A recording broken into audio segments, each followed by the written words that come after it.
monitor here. Nobody needs it. All right, so where's Matt? Matt? He's back there. Is he coming? All right, anyway, yeah, I work at Goner Records and have a show on WYXR. Got asked to do this. Thankful for it. Thanks for everybody being here. It's awesome. Ooh, nice. There we go. Matt, introduce yourself, please. Hello. My name is Matt Ross-Spang. I'm a tenant of Crosstown and a friend of Kevin's. There we go. And a Memphian, I guess. And you guys met at Sam Phillips, yeah? We did actually. I used to rent a room at Sam Phillips recording, and I was working on another record, and Kevin was working on this record down the hall, and it immediately made me want to stop working on the record I was working on because it was not to the level of what Kevin was working on. So I just kind of listened from afar and was a big fan, and we became really good buddies during that time. Great. Had our first lunch together at Global Cafe down. There you go. What did you get? All right, enough of that. Hey, can we get Kevin out here? Kevin Morby. Mr. Morby.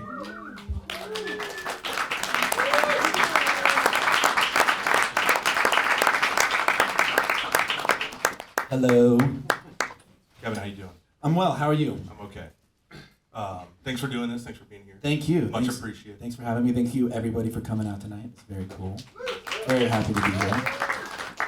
So I think the first time that we met, you'd come into Goner Records, and I think you were with Michael Cronin? Mike Kroll. Mike Kroll. Common Mike mistake, though. Yeah. Mike, yeah. Both on Merge Records. Yeah. There we go.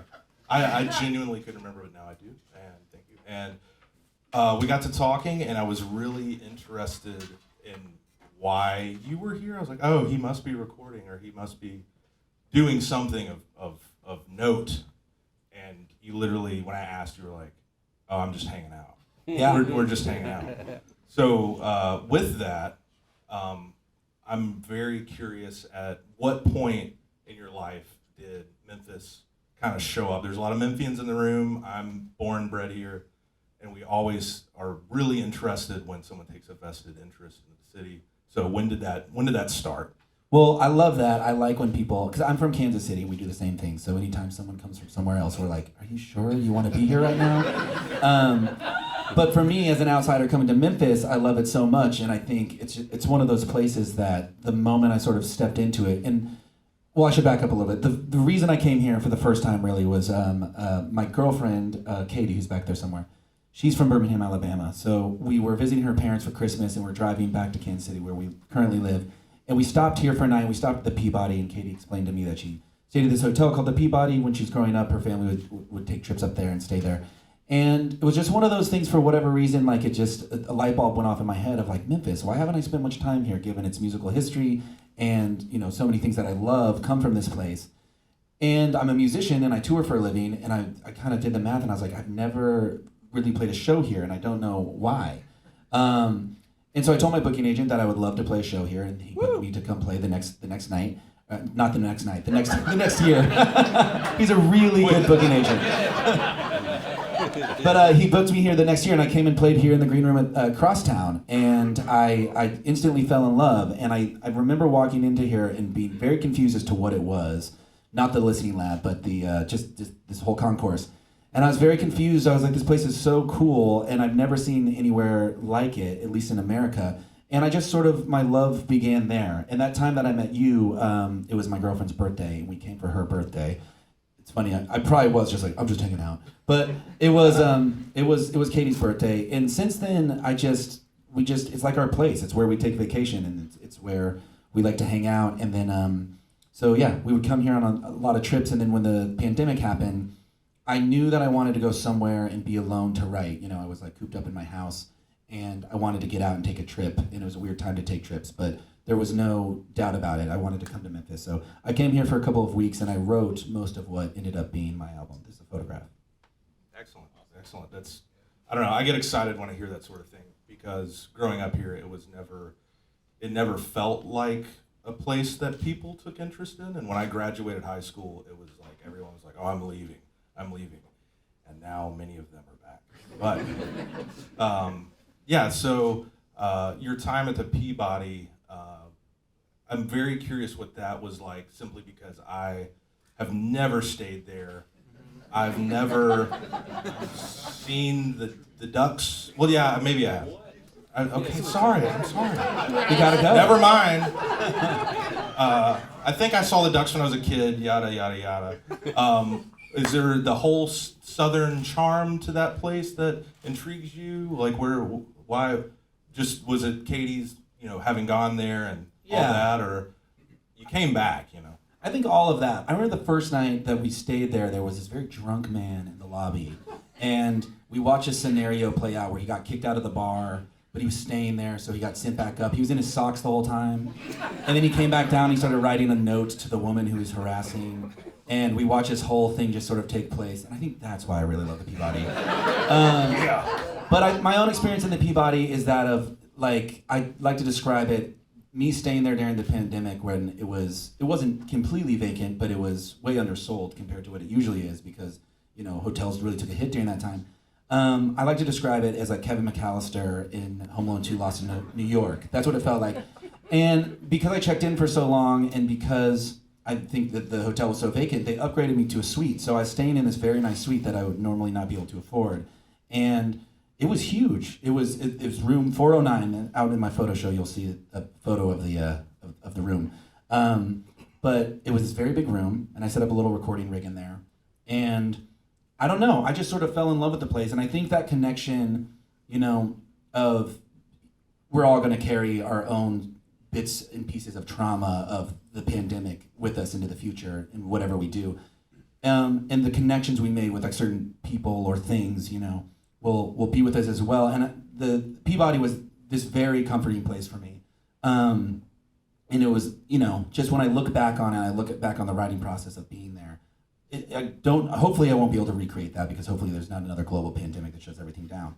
But being there in this like almost all but vacant hotel, being alone during that time, I don't know when life would sort of allow me to do that again, except during a weird, strange pandemic.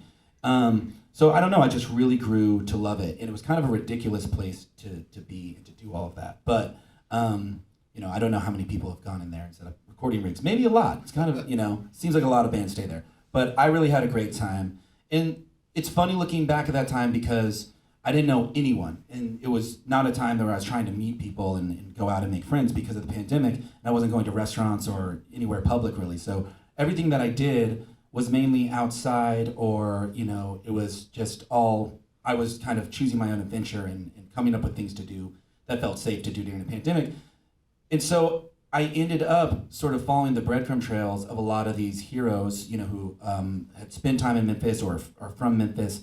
And, Jeff Buckley is a great example of, maybe the best example of someone like that. I was just following these stories and kind of going into the past mentally in this way because that felt like sort of a safe place to be. Because, no point of history is without its complications, but those points in history didn't have COVID. So I found myself just sort of following these storylines and kind of taking comfort in that. And I didn't know anyone, and I was alone the whole time. And then it felt right for me to come back and finish the record here. I did it with my friend Sam Cohen, and we recorded the bulk of it in upstate New York. But when it came time to sort of put like the cherries on top and finish the record, I really wanted to come do it here. And then I met Matt, and then once I met Matt, it's like the whole city opened up, and now I know everyone. I would point out that they are big Grizzlies fans already. So. Go Grizz. It's something Kevin said that I would like to point out as someone who tries to bring artists here and record here is that a lot of people go to LA, New York, Nashville to record for because the label or management wants them to, but there's something about Memphis that calls people to the city to make music or write music. And that's one I think is something you can't put your finger on, but when they do it, you get a record like this that's really fantastic and really inspiring. And so I think it's cool that Kevin was kind of called to Memphis. And Katie should get more credit, I think. Yeah, I mean, there she is back there. We'll bring her out later. Give it up for Katie. Give it up for my girlfriend. Cool. Yeah, I mean, the history of the Peabody has, many people recorded there. There was a lot of blues musicians that would do just a couple songs. 78's only had two sides, so there's a nice, rich history of that there. So it's I'm sure everyone here is just real happy that you've dug into that, figured it all out, and you've taken some enjoyment, and it's part of your creative process. So super cool. But enough about the hotel downtown. While you were here, were you taking photographs? Yes, so all the photos that are out there are photos that I took during that time period. And that was another, I should have mentioned that earlier, but that was something that really came about during that time. I got into photography. I started taking a lot of photos, and I knew that the record would be called This Is a Photograph. And I've always taken photos, but it ended up being such a great thing a great excuse to get me out into the city and to do things I wouldn't normally do, like walk around cemeteries and take photos, or hang out by the river for a long time and take photos, and or take photos of my hotel room. I think if you talk to anyone who takes photos, it's a good excuse to go out into the world, and people don't question you as much as they would if you're just walking around doing nothing, I guess. But yeah, it was all during that time period. I gotcha. Yeah, no, I've every aforementioned thing you just said I have done too. So it's super cool to see people coming here, taking photographs. And a part of that is really looking and paying attention to your surroundings, walking places you may have not normally walked or would normally walk, alleyways, weird parts of the river, all that stuff. And it's just kind of like a really good way to like explore yourself and your surroundings. And since you did come here and did do that, do you see yourself doing that from now on? Is that going to be a part of your creative life from now on? I would like it to be. That's a great question, because before the pandemic and before making this record, I felt like my albums were always sort of written and recorded sandwiched in between touring, really. And touring's like the other big part of my life. And without that, in the absence of that, I was really able to dig in this way. And I like what you said there, where like you're just able to really look at things, and I always describe this record as I was really able to live inside of the songs in a way that I wasn't in past records, and really just because of the time that I had to do it. And so it's something that I would like to really take into the future. I would like to keep taking photographs. I would like to keep sort of doing this method of just really digging in and doing sort of the research that it took for me to get to the bottom of these songs. And with that came a lot of self-doubt that I never had before. I feel like in the beginning it was just go, go, go. But when I was really examining everything and wanting to get it as perfect as possible, a lot of self-doubt is within that process, and I had to overcome those moments. But I think because I had those and then sort of conquered them, it made a better, a better end product, I guess. But yeah, I think the goal now, or the thing I'm going to have to fight to do, is figure out a way to do that without a pandemic, and just set aside the time for me to be creative in that way. No, absolutely. I totally 100% understand that. I think we all got involved in a lot of things when we were stuck at home, and that we're now like, well, I don't know if I'm going to keep doing this, or maybe you don't mountain bike anymore. Sure. You did in 2020. Yeah, exactly. That sort of thing. Yeah. But no, that's super cool to hear. Hope you keep doing it. The work is cool. Just judging by one photograph, were you using a disposable like the entire time, or were there multiple cameras? Or what's so heartbreaking is that I had this really cool Pentax camera, which I forgot to bring with me on this trip, and I took most of those photos with. But then there is this one sort of, I guess, self-portrait photo where I am using a disposable camera. So one would think that I did take all the photos with a disposable. But they're mainly with this Pentax, which unfortunately is not represented here tonight. I really wish that I brought it. And it was sitting right by the door, and I was like, remember to bring that camera, and then I didn't. So I keep leaving it out in various different mediums. But most of it was with a point and shoot, which is essentially, just like a disposable camera. But what's up, Whitten? And so yeah, they were it's a very idiot-proof amateur photography that I was doing, but it was really fun and accessible. I mean, that to me, that's the whole thing. Fun, accessible, you're enjoying yourself, and with that. Looking at the photographs, it looks like you were driving around, figuring things out. I saw Chris Bell's grave, that sort of thing. Just kind of like deep diving here. Yeah. Like, when did Chris Bell come up on your radar in your life? Probably in my early 20s. I'm 34 now. When I got really into the whole world of Big Star and everything having to do with that, and I'm a big Chris Bell fan. And those stories, something that I love about Memphis, and going back to that light bulb going off in my head when I visited here with Katie the first time, is just that sort of, like, I can't believe how many different facets or how many different things that I love that have taken place in Memphis.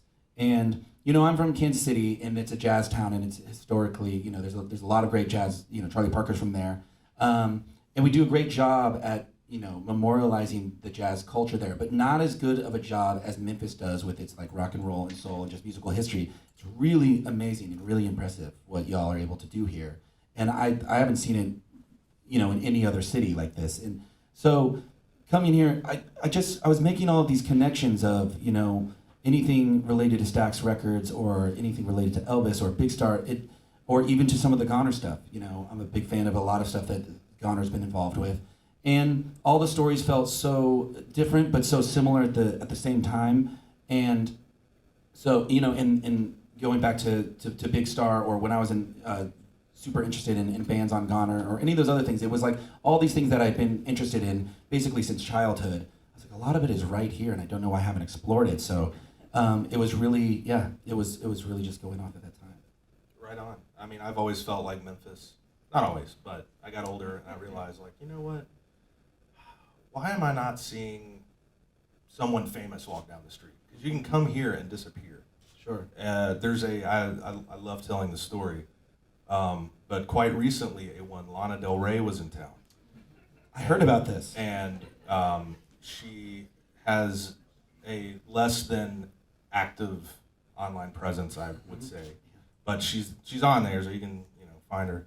But she posted a picture of hanging out at a bar here called the Lamplighter, and people were freaking out and texting, and a friend of mine in New Orleans actually posted it, and I was like, oh wow, that's weird. Come to find out later that my buddy who was bartending was there that night, and she had approached him with her friends, and she stated, hey, I see a PA in there.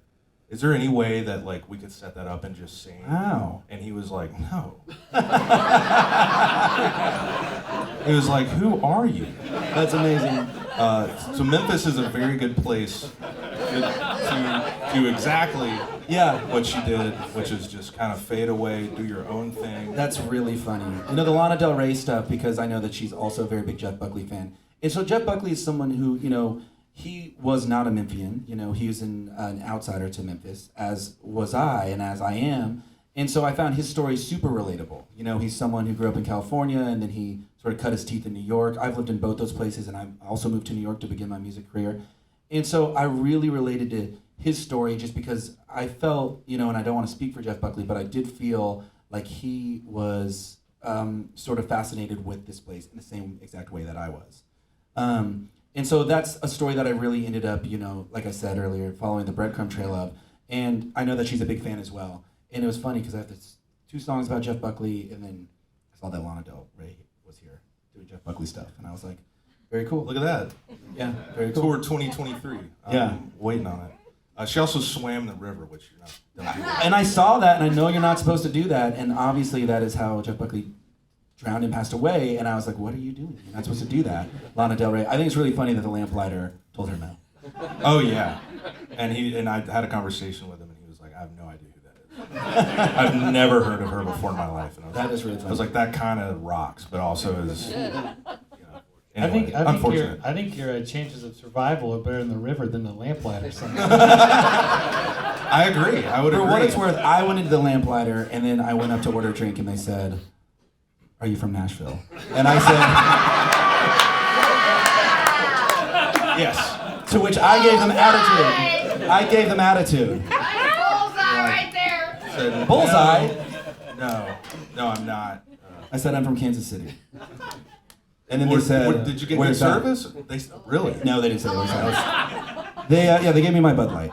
They gave me my Bud Light. There you go. That's cool. That's excellent. So, all right, calm down, everybody.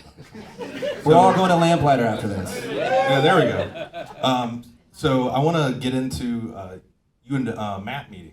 Yes. I mean, we got the cliff notes, but I want to know. I want a little more. So you're wrapping up, or you're not recording, but you could use that terminology. We were finishing the record there, and we had a few things to do. My friend Aaron Ray was coming to sing on it, and then we got a couple of friends to come, other friends to sing on it. My friend Brene and some great friends that she assembled, who were actually alumni from the Stax Academy, who now teach there. And so we were doing that and just like some overdubs, and I'd heard so much about Matt. And my friend Aaron Ray, who was singing on the record, had worked with you before. And I was nervous to meet you. And I was thinking to myself, because again, this is, I didn't really know anyone, but I felt that I needed to go back to Memphis and sort of go back to the place where I had written about to sonically represent the record. And I was thinking to myself, I hope that this guy doesn't ask if I'm from Nashville. No, but for, I was intimidated by Matt, and, I'm a huge fan of your work. And I was just like, I hope Matt thinks this stuff is cool. I definitely did. I told them I quit what I was working on because what you're doing is so cool. I had to give it a couple of day break. But no one is really from Nashville. That's right.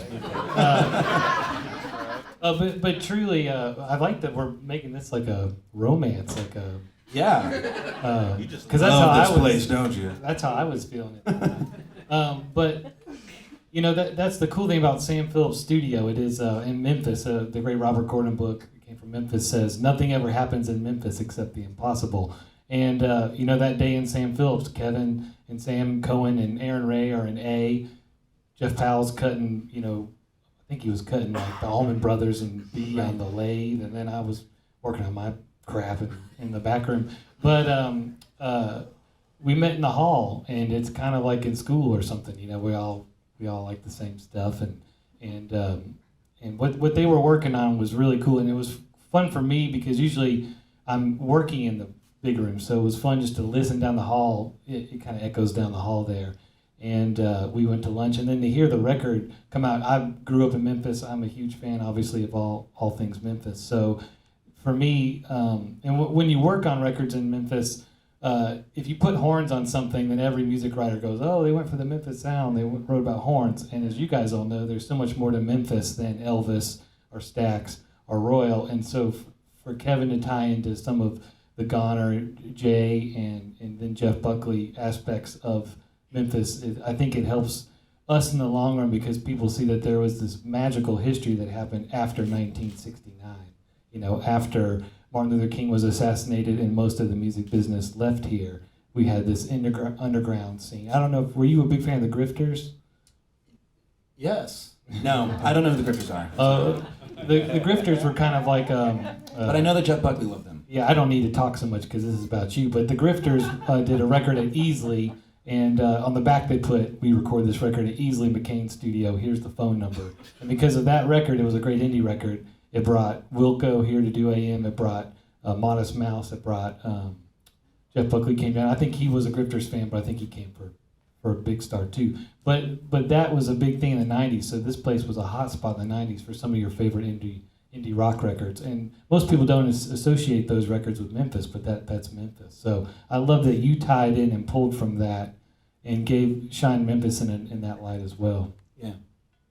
Well, yeah. I just think for me, it's such a magical place. And the fact that a lot of these things exist, it just blows my mind. The fact that this building exists and that this listening lab exists and that studio is still standing. And, I mentioned Charlie Parker earlier, and someone recently in my band, the saxophone player, naturally he loves Charlie Parker. And he's like, what's around? And I was like, nothing. They knocked everything over that he had anything to do with any of his old clubs. There's one club, but like, all the main clubs are gone and his house is gone and everything. And I just feel like Memphis, you can touch that history, and I don't think that it lives in the past. I don't think the city does at all. And I would point to this building as being a great example of it being very progressive and forward in a huge way.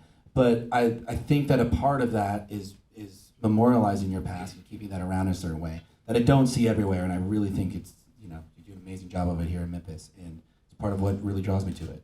How long into the writing process that the Peabody did Memphis start coming out in the songs? I mean, did you come with titles and themes already, or did you start with a blank slate? Or I had some things sort of brewing, but it wasn't fully there. And it's one of those things because I did start writing this record before coming to Memphis in Kansas City in quarantine, but it couldn't fully germinate until I left. And then once I came here and I was spending so much time here, it felt just so necessary to sort of name drop it, and to sort of give a face to all these places that I was thinking about.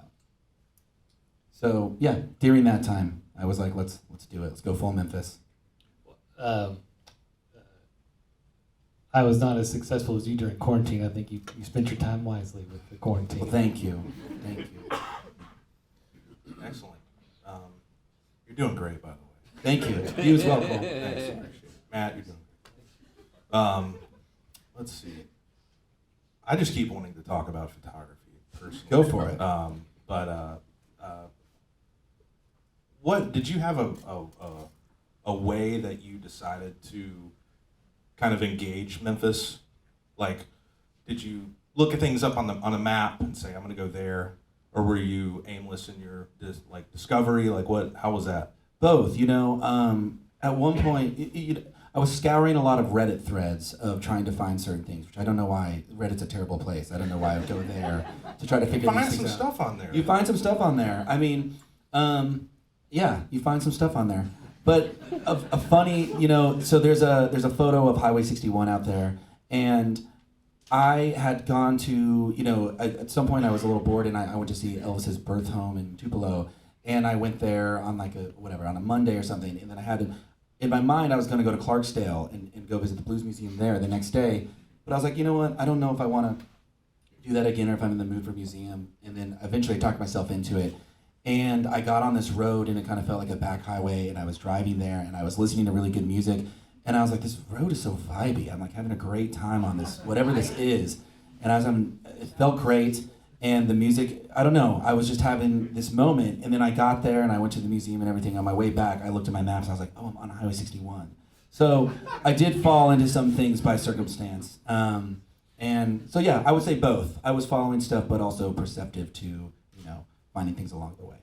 Yeah, absolutely. I mean, that's the way to do it all, in my opinion. It's how you find music. You just cut out, figure it out. Let's see. What else do I want to talk about? Floor is yours. Okay. What did you eat during What did I your eat time? during that time? Yeah. I was buying what fueled this Memphis? Barbecue? Well, I wasn't really trying to mess with restaurants too much because of the pandemic, so I was eating a lot of non-perishable foods that I kept in my hotel room. There you go. Which is, I had like a little place I called the kitchen, which is just a corner of the room that had peanut butter and bread and dolmas. I was eating a lot of dolmas at the time. Those dolmas are great. Yeah, they're the best. I mean, you can take them anywhere, and they hit so much better than a Nutri-Grain bar. Exactly. They're the best. I was also ordering some room service from the Peabody. Oh, okay, so they Sort of Salisbury steak vibes. Yeah. Okay, I got you. And the World Series was during that time, so the Dodgers and the Rays. Yeah. And the Dodgers won. Oh yeah. Braves won the following year. Braves won last year. Yes. Anyway, enough about baseball, huh? Well, how long are you in town? I'm in town till Saturday. Very sadly, we have to leave Saturday before the festivities to go play a festival in Phoenix, which isn't nearly as cool as here. But in town till Saturday. We're going to go see the Grizzlies on Friday, which we mentioned earlier. There we go. Are they playing? The 76ers. Okay. Katie's from Philly. Not Look to blow up out. her spot, but she's a Grizzlies fan. Okay, that's okay. We appreciate all the fandom that we can get. I definitely remember as a kid when they moved here, it was massive. It was a huge deal, and it's always I can't remember. It was someone. I found out that you guys had gone to a concert, but I think Robbie told me. I think Robbie mentioned to me that you guys had gone to a Grizzlies game. Yeah. And I was like, really? That's interesting. And We love the Grizzlies. Yeah. I mean, we live in Kansas City, so it's like we got to choose. We're kind of Denver fans, Grizzlies fans, Thunder fans, just the surrounding basketball teams. Yeah. But yeah. mainly the Grizzlies. Excellent. We appreciate that, and they're doing really well, solid. They're doing great. I took a writer. We were doing an interview, and we did it in Memphis. And me and the writer went to Grizzlies versus the Timberwolves. The Timberwolves that beat by 1 in the playoffs. I can't even remember. Yeah, and it was great. That was a great night. We're there. Jaw scored that bucket right at the very end, and they won by one. It was great. And everyone did whoop that trick out into the streets. It was one of the best moments of my life, honestly. It was incredible. And then we went to the Peabody. Yeah.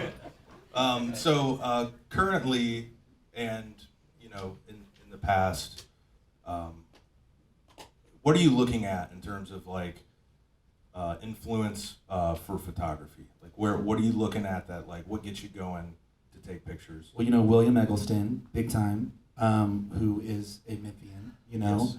and so he is somebody who, the way that I don't know, he's one of my photography heroes, or just heroes in general, and of course he took some of the big star album covers, that some of my favorite albums. Robert Frank, you know, Walker Evans, people who sort of what we're saying, you know, who can kind of capture those candid moments of life. Yeah. Photography is really interesting in that it's literally like rock and roll. It has a long history, and you know you can go all the way back to like a certain point, but at the same time it's still like very young in regards to like humans being alive. So it's one of those things that when you engage it, I mean, like everybody you just mentioned, like that's top tier. Yeah. And there's plenty of people under them, and some people would say there's people above them, but you're just kind of, you have a very limited palette of what you can engage that is the best. That is like top tier. So Yeah, it is very young. I like that. There, you know, there's another photographer I went to her show recently named Julie Blackman, who's very wonderful. She's from Springfield, Missouri. My buddy Witten right over here. He's a great photographer, local guy. So, Witten, love you. Putting Witten on blast. Yeah, I mean, I don't know. Taking pictures can be really hard, but once you print them and look at them, put them on a wall, it's a lot of fun. Does the photography influence your recording? You know, some people see color or hear color when they do music. Does photography have any part of the recording process for you? You know, I do think in a way, for sure, and cinema certainly does, you know, film really does. And I think other mediums of art, because they're not what I do for a living, and they're not, you know, it's hard for me to articulate what it is I love about them most of the time, whereas I can do that with music.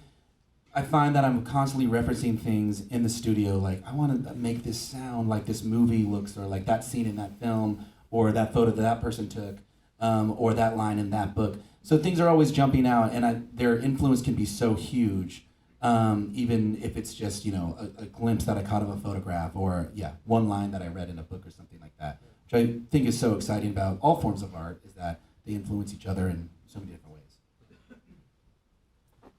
Right on. Yeah. This has been going super well. Let's drive it off the rails. Drive it off the rails. I don't know. What do you think? Should we? You want to play some? I brought a guitar, and Katie There we and I go. could play a song. There we go. Yes. There we go. Well, we'll do that. Katie, you want to come up here? Do it. We're just gonna sit here, no mics, nothing, in this bright room, and we're gonna play a song. Yeah. And I want to get out of the what way. it is. And then we can do a few questions afterwards. Oh yeah, do a little Q&A. afterwards. Okay.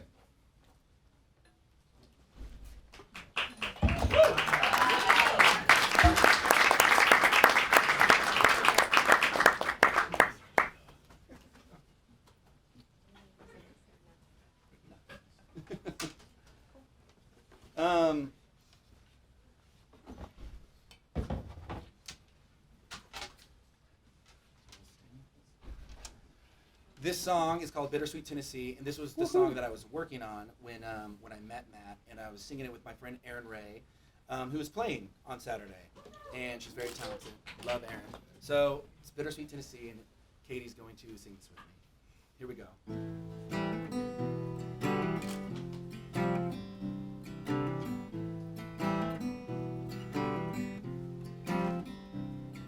Devoted my life to the passing of time.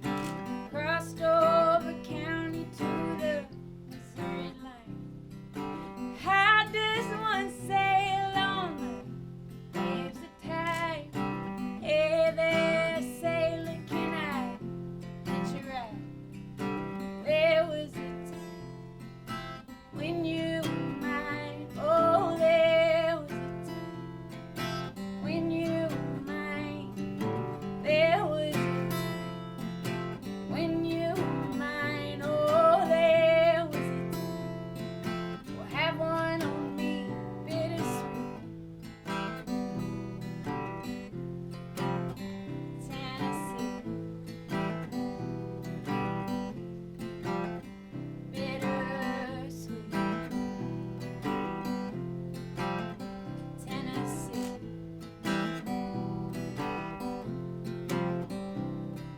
Goddamn, you got old, you got upset, you got sick. The living took forever, but the dying went quick. And all just to think you were a little kid, wondering what you'd be when you got me. And there was no time. Suddenly, oh, there was no time. Suddenly, there was no time. Suddenly, oh, there was no time. We'll have one on me, bittersweet. Tennessee. Bittersweet. Tennessee.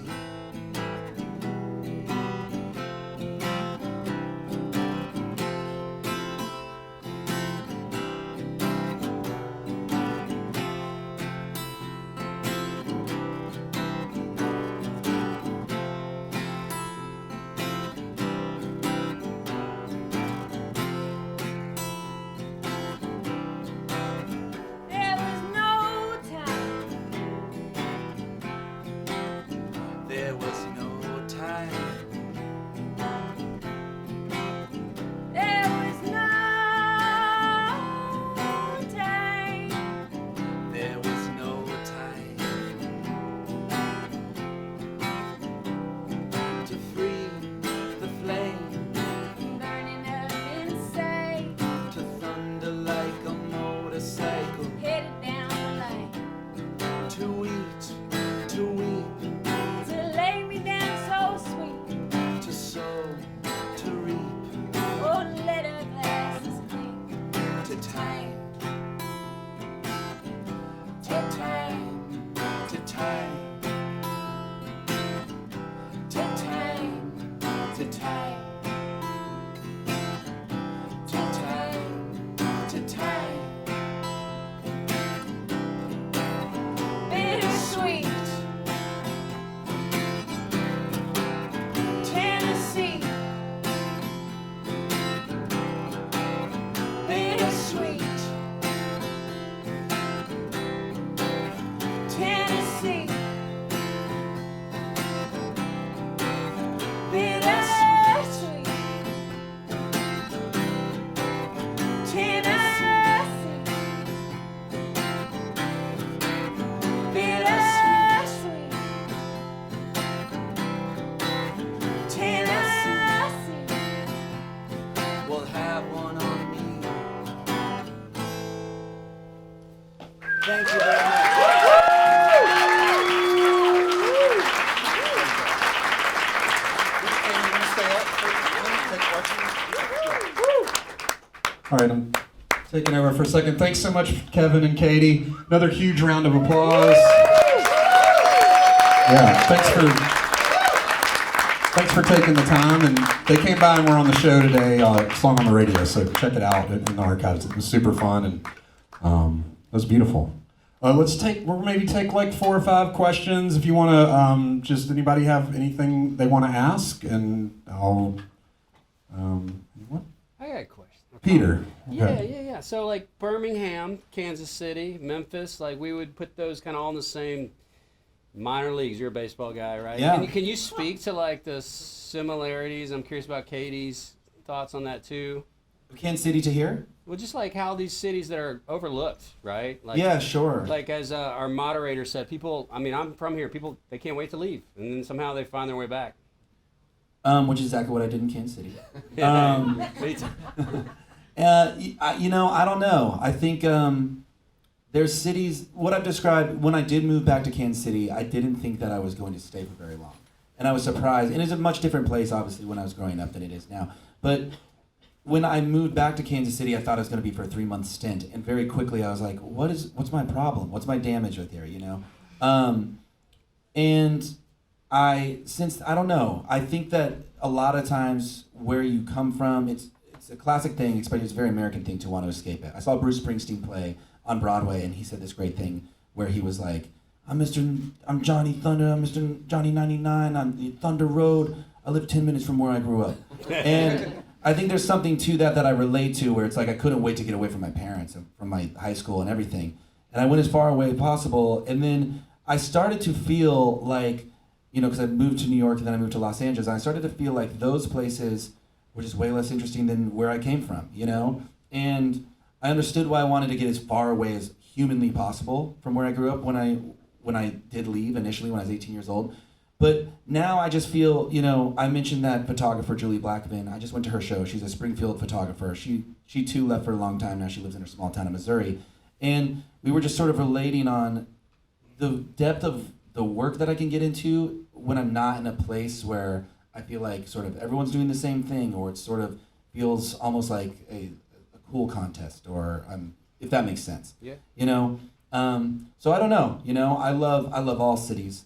But these mid-sized cities, they really speak to me at this point in my life, and I think they're the greatest cities ever. Katie? Yeah, I think you're right. I think everyone always has a complicated relationship with where they're from. I think your relationship with Kansas City, my relationship with Birmingham, I'm sure a lot of your relationships with Memphis are complicated, but I think that being an artist or being a creative person in a big city at this point in time feels really claustrophobic, and I certainly was feeling that way, and it almost feels like, with mid-sized cities or smaller cities, it feels like going into a thrift store or something, like you're mining for something special, and when you find something special, it feels really, really special, like it's just yours.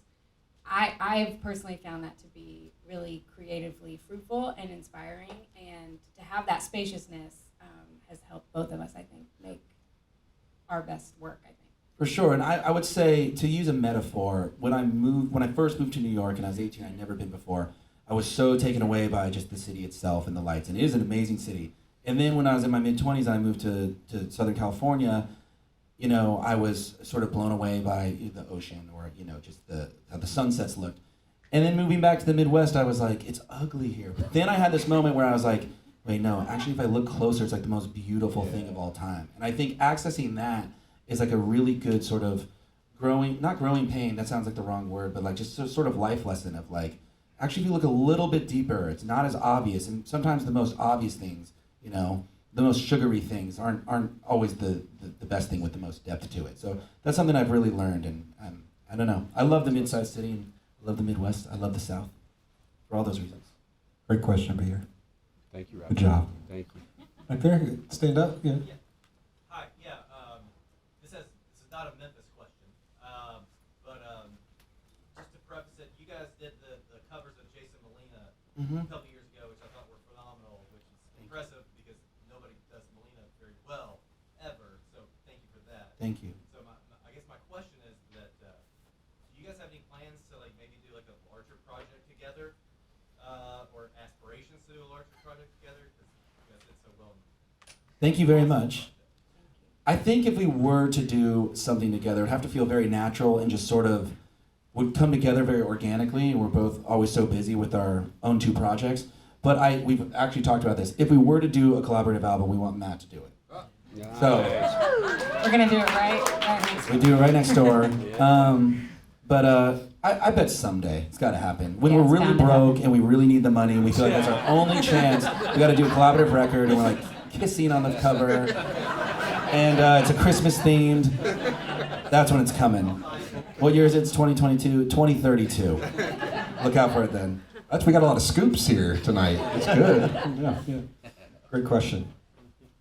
Who else? Anyone else? Yeah, sure. Hi.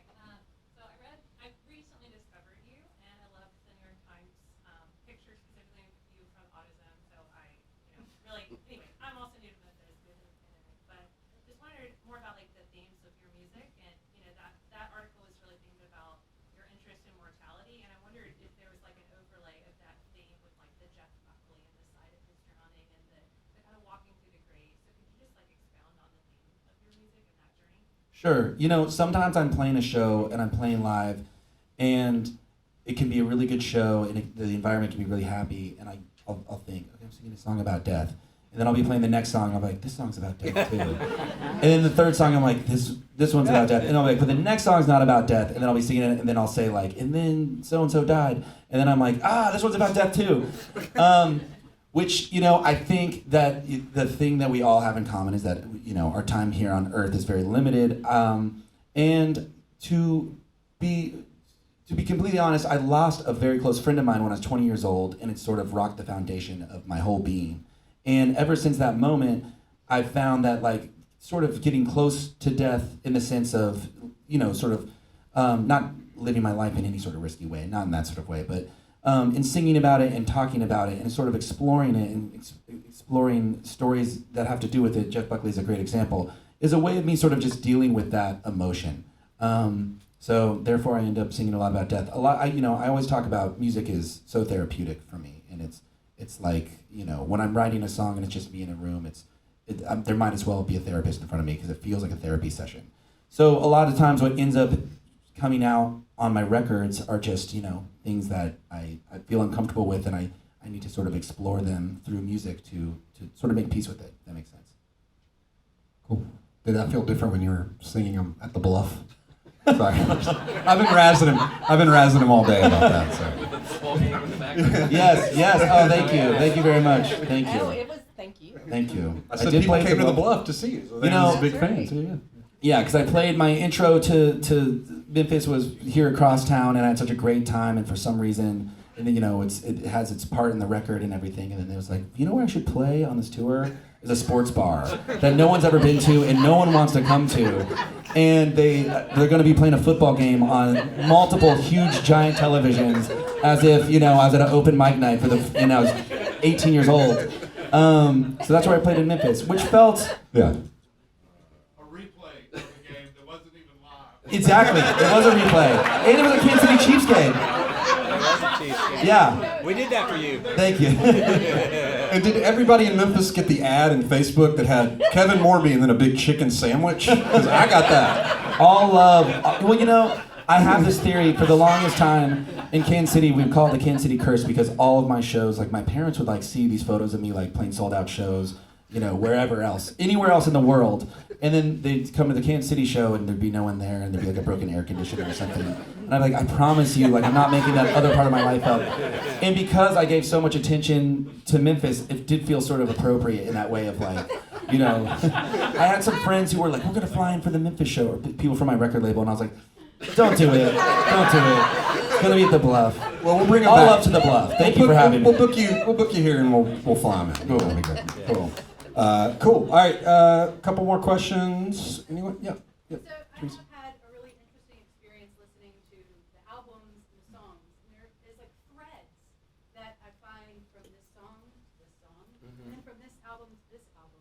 And I'm just curious to hear you talk about that a little bit. Yeah, I think that's what my records, I would like to, at the end of my career, be able to look back at all of them and feel like they were all sort of playing a part to create one whole collection, if that makes sense. A lot of times I say I like my records to feel like a song, like they're each their own type of song, and in the end they'll all collectively make up a record.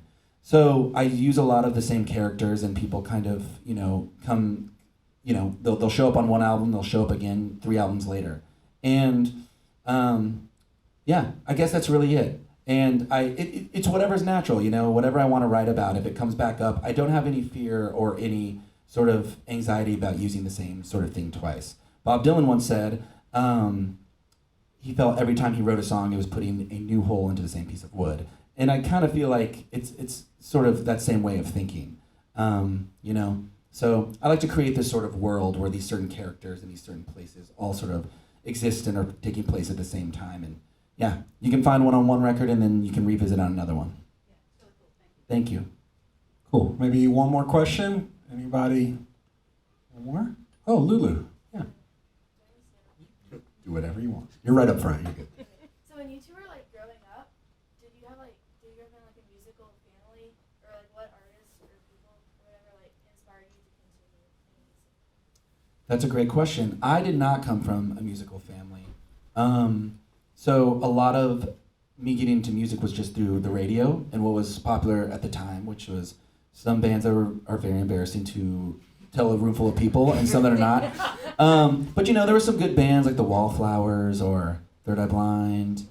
And that sort of created this entryway into other music. By the time I found the band Green Day, which I call the greatest great way, musical drug of all time, to tie it into Memphis a little bit, Green Day sang about the Replacements, and then the Replacements sang about Big Star. And so I felt there were bands on the radio that led me to other great things. So, what about you, Katie? I also didn't grow up in a musical family, but my sister Allison, my twin sister, and I learned to play music together. So I kind of did have like a partner in crime. But I also got into music sort of through the radio. I wasn't that into Green Day, but I did have other. I feel like a band that was sort of like that for me was the Strokes, because they would talk about the Velvet Underground and they would talk about Guided by Voices, and then you would just follow these threads. And I actually kind of wonder if young people still do that, if they listen to what artists they like talk about and then they follow those threads, because I feel like that really helped me find cool music when I was younger. But Kevin and I are really similar in that we didn't really grow up around musicians. Yeah.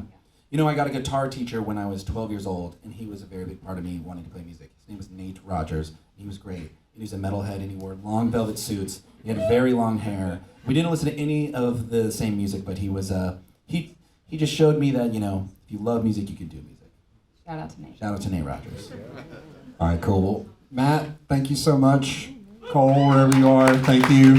Huge round of applause for Kevin and Katie. Kevin, thank you all so much. Thank you. We're going to hang out, drinks. We're going to play Kevin's record. This is a photograph in the sound room, so you can kind of wander in and out of there and experience it. We'll probably just kind of turn your mix down out here that we were playing earlier, because we want people to go in there. And enjoy the photographs out front. We'll be here at about 8:30, so thanks a lot. Thank we you all so appreciate much. y'all. It's been super fun. Yeah.